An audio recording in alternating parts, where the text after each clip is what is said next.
एक बार की बात है, जापान में पहाड़ियों के बीच बसे एक गांव में हिरोशी नाम का एक आदमी रहता था, जो कि अपनी बुद्धिमत्ता, दयालुता और कड़ी मेहनत के लिए जाना जाता था। उसमें वह नेचुरल करिश्मा था जो लोगों को उसकी ओर आकर्षित करता था। पर एक बात की कमी उसे हमेशा खलती थी कि उसे वह सम्मान नहीं मिल रहा है जिसका वह हकदार है, और इसकी वजह थी उसकी 6 आदतों का एक समूह जो उसके विकास में बाधा डाल रहे थे और उसे उसकी क्षमता तक पहुंचने से रोक रहे थे। एक दिन वह एक पहाड़ की चोटी पर गया, जहां पर एक जैन मास्टर एक साधारण से मंदिर में रहा करते थे। वह जैन मास्टर उस पूरे क्षेत्र में अपनी बुद्धि और आत्मज्ञान के लिए प्रसिद्ध थे। जैन मास्टर ने जैसे ही हिरोशी को अपनी तरफ आते देखा, उन्होंने एक लंबी मुस्कान के साथ उसका स्वागत किया और उसे बड़े ही प्रेम से बैठने के लिए कहा। इसके बाद हिरोशी अपना दिल खोलकर अपने संघर्ष और मुश्किलों की कहानी जैन मास्टर को सुनाने लगा। इन्हीं संघर्षों को वह अपने जीवन की सबसे बड़ी समस्या मानता था। उसकी सारी समस्याओं का मुद्दा केवल एक था कि उसे सम्मानित महसूस नहीं होता था।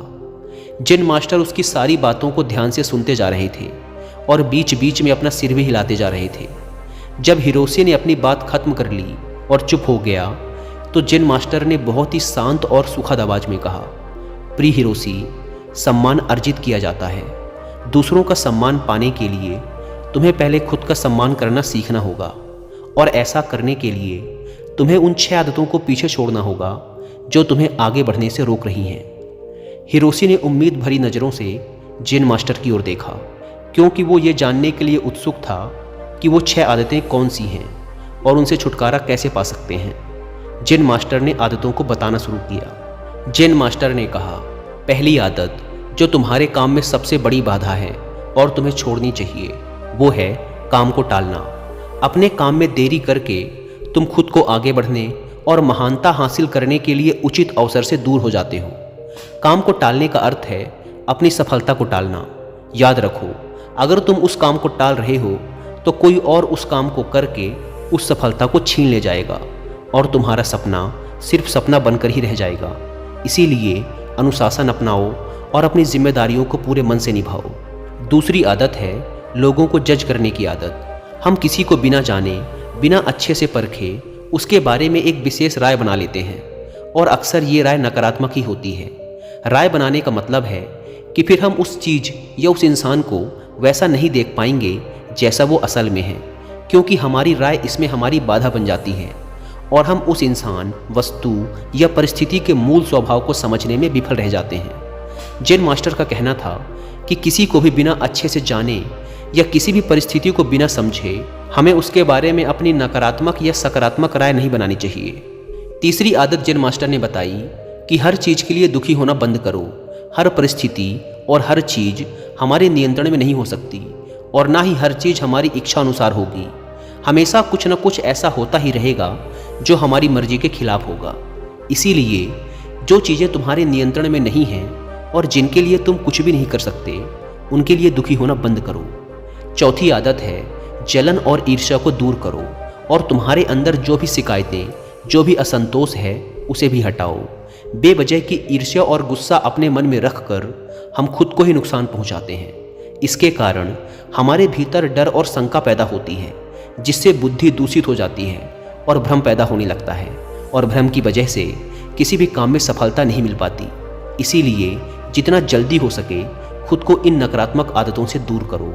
5वीं आदत जिसे तुम्हें छोड़ देना चाहिए, वो है दूसरों को दोष देने की आदत। किसी भी गलती का दोष दूसरों पर डाल देना ये बहुत ही गलत बात है।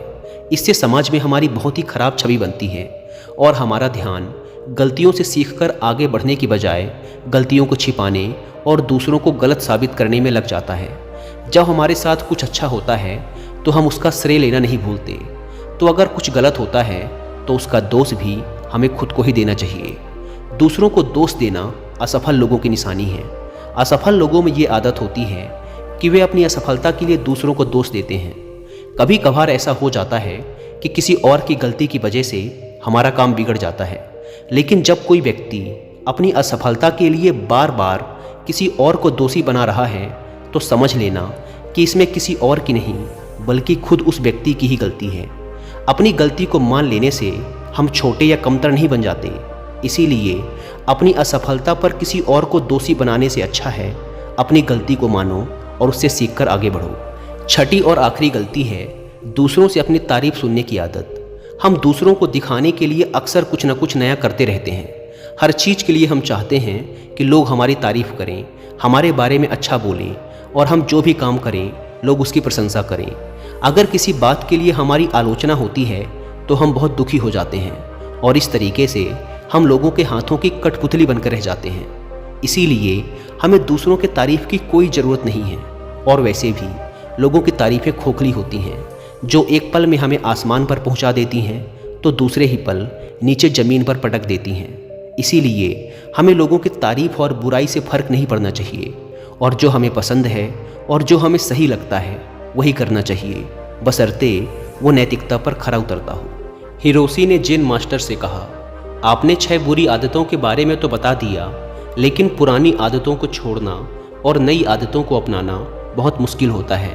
तो मेरा प्रश्न है कि आखिर हमारा मन नई आदतों को अपनाने का विरोध क्यों करता है और नई आदतों को आसानी से कैसे अपनाया जा सकता है?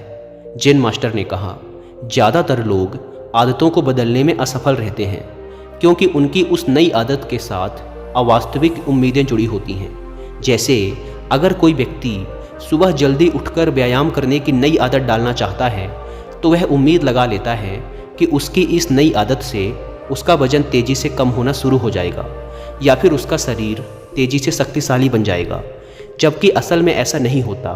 इन दोनों ही परिणामों को हासिल करने में समय लगता है, लेकिन हमारा मन पहले से ही यह निश्चित कर लेता है कि परिणाम कैसा होना चाहिए।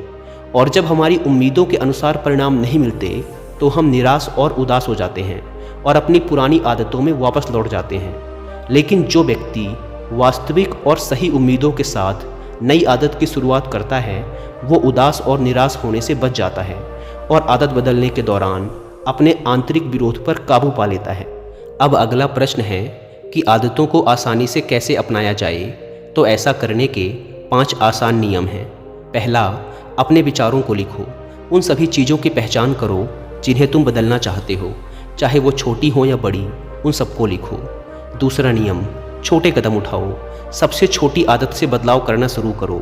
इस बदलाव को इतना आसान बनाओ जिसे तुम मना न कर सको। उदाहरण के लिए, हर सुबह की शुरुआत 2 मिनट के धन्यवाद के साथ करो या फिर हर सुबह सिर्फ 5 मिनट ध्यान का अभ्यास करने का निर्णय लो। तीसरा नियम, अपने आलस्य और टाल मटोल की आदत को कम करो और इसके लिए सचेतन रूप से अपने काम के परिणाम को किसी मज़े से जोड़ो। उदाहरण के लिए, अपने आप से कहो कि जब मैं सुबह का ध्यान और व्यायाम पूरा कर लूँगा तब 1 कप चाय पीऊँगा। यानी जब तुम अपने ध्यान और व्यायाम के नियम को पूरा कर लोगे तभी चाय पियोगे, उससे पहले नहीं। चौथा नियम है, अपने काम को आदत बनने दो। यानी दूसरी नई आदत तब तक मत शुरू करो जब तक तुम्हारा ये वाला काम तुम्हारी आदत ना बन जाए, तुम्हारी दिनचर्या का हिस्सा ना बन जाए। 5वीं आदत है आभार या धन्यवाद का भाव। तुम जिस भी आदत को अपने जीवन में बढ़ावा देना चाहते हो उससे जुड़ी चीज़ों के लिए ब्रह्मांड या उस परम शक्ति का आभार व्यक्त करना शुरू कर दो। उदाहरण के लिए, अगर तुम खुश रहने की आदत विकसित करना चाहते हो तो उन तमाम अच्छी चीज़ों के लिए आभार व्यक्त करना शुरू कर दो जिनकी वजह से तुम्हारे जीवन में खुशियाँ हैं, और फिर तुम देखोगे कि वो सभी अच्छी चीज़ें कई गुना बढ़कर तुम्हारे पास वापस आनी शुरू हो जाएंगी। एक बात याद रखो, जो लोग निष्क्रिय और संवेदनहीन होकर बैठे रहते हैं वे गलतियाँ नहीं करते। गलतियाँ भी वही लोग करते हैं जो कुछ नया करने का प्रयास करते हैं। गलतियाँ करना और उनसे सीखना मानव जीवन का हिस्सा है। इसीलिए गलतियां करने से डरो मत, लेकिन एक ही गलती को बार बार दोहराना भी मूर्खता है। जेन मास्टर ने आगे कहा, अब मैं तुम्हें 10 ऐसी आसान आदतों के बारे में बताऊंगा जो एक आसान और अधिक व्यवस्थित जीवन जीने के लिए जरूरी हैं। जब तुम इनमें से कुछ आदतों को लागू कर लोगे तो तुम खुद को एक नियंत्रण की भावना के साथ पाओगे और पाओगे कि तुम बिना थके पहले से भी कहीं ज़्यादा काम कर रहे हो। हालांकि तुम्हें इन सभी 10 आदतों को लागू करने की ज़रूरत नहीं है। इनमें से कुछ आदतें दूसरों की तुलना में ज़्यादा लागू होंगी। ये तुम्हें तय करना है कि कौन सी आदत तुम्हारे लिए काम करेगी। पहली बात, आदतें इकट्ठी करो। तुम्हारे पास आने वाले किसी भी अच्छे विचार, काम या मौके को एक कागज़ पर लिखना शुरू करो। अपने साथ एक छोटी डायरी रखना शुरू करो। दूसरी आदत, जब तुम्हारे पास सारी जानकारी और सारी चीज़ें इकट्ठा हो जाएं, तो इसके बारे में ठीक से सोचो और फिर निर्णय लेने में ज़्यादा देरी मत करो। तुरंत निर्णय लो और काम पर लग जाओ। तीसरी आदत, उन 3 शीर्ष कामों को लिखो जिन्हें तुम्हें हर दिन पूरा करना है और उन्हें हर हाल में पूरा करने का प्रयास करो। चौथी आदत, एक समय में सिर्फ एक काम पर ध्यान लगाने की आदत डालो। कभी भी एक ही समय पर एक से ज़्यादा काम करने का प्रयास मत करो। पांचवी आदत, चीज़ों को सरल और साधारण रखो, खासकर अपनी उस सूची को जिस पर तुम अपने लक्ष्य और योजनाओं को लिखते हो। अपनी सूची को एकदम स्पष्ट, सरल और आसानी से पढ़ने लायक बनाओ। छठी आदत, अपने कमरे और काम करने की जगह को हमेशा साफ सुथरा और व्यवस्थित रखो। चलते फिरते या थोड़ा समय निकालकर अपने आसपास की चीज़ों को व्यवस्थित करने की आदत डालो। सातवीं आदत, साप्ताहिक लक्ष्य निर्धारित करना और उसे बार बार जांचना कि वो पूरी तरह से सही हैं, और अगर कुछ बदलाव करने हैं तो तुम वो भी कर सकते हो। आठवीं आदत, आदतों को आसान बनाओ। केवल ज़रूरी चीज़ों पर ध्यान केंद्रित करो और बाकी चीज़ों को छोड़ दो। नौवीं आदत, सुबह और शाम की वो सुसंगत दिनचर्या जिसका तुम आनंद लेते हो उसे बनाए रखो, क्योंकि यह तुम्हें अंदर से खुश और तरोताज़ा बनाए रखेगी। 10वीं आदत, तुम्हें जिस चीज़ में पैशन है उस तरह की आदतें खोजो। अपना जीवन उन चीज़ों के लिए समर्पित करो जिनके लिए तुम एक पैशन रखते हो। फालतू की चीज़ों और कामों के लिए अपनी ऊर्जा और समय बर्बाद मत करो। तो ये थी वो सभी आदतें जो तुम्हारे जीवन को बदल कर रख सकती हैं, लेकिन इन सभी आदतों को एक साथ अपनाने की गलती मत करना। जब एक आदत तुम्हारी दिनचर्या का हिस्सा बन जाए तब दूसरी की तरफ कदम बढ़ाना। इतना कहने के बाद जेन मास्टर ने अपनी बात समाप्त की और हिरोशी ने भी जेन मास्टर का धन्यवाद किया और अपने घर वापस आकर जेन मास्टर की बताई बातों का पालन करने लगा। दोस्तों, उम्मीद है कि आपको ये वीडियो पसंद आई होगी और वीडियो में यहाँ तक बने रहने के लिए आप सबका बहुत बहुत धन्यवाद।